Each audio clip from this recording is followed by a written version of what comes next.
Hey buddy, so here's part two on chicken prep. So I've got my seasonings and stuff kind of cleaned up and put away. So from here on out, you got to be real careful because we're dealing with raw meats.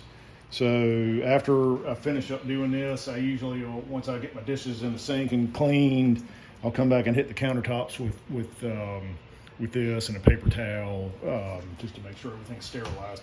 So what you want to do with chicken breast is I butterfly these because the breasts are so thick. It can be real easy to overcook them on the outside and undercook them in the middle.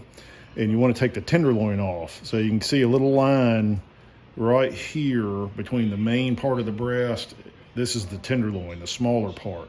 I'm just going to cut right down that line. And that takes my tenderloin off. So that's how you make chicken tenders.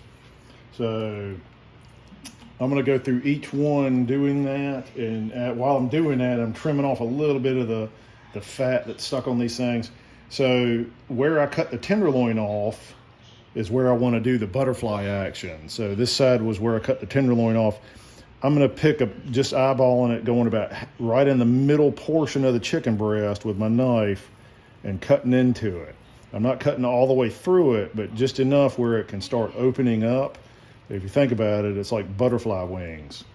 So I'm getting it more and more open. So as it's opening up for me, I'm slicing it just a little bit more to make it lay flat.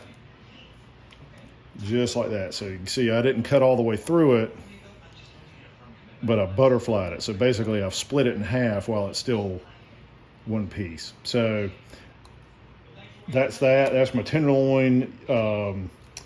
So I'm going to go through each one of these now and do the exact same thing. With the tenderloin, if you wanted to, you can cut it up into cubes like this. Doesn't have to be anything fancy. You can throw it in a big plastic bag is what I like to do, with a little bit of olive oil and put a seasoning on it. You can use whatever seasoning you want to. You can get a marinade at the grocery store. Lowry's makes good marinades, like a teriyaki or a lemon garlic. And just put it in a Ziploc bag and let it marinate for a little bit. Then you can throw this in the air fryer also. So anyway, so this is part two. I'm going to start it up again once I get through butterflying all these. And then we'll marinate in the air fryer.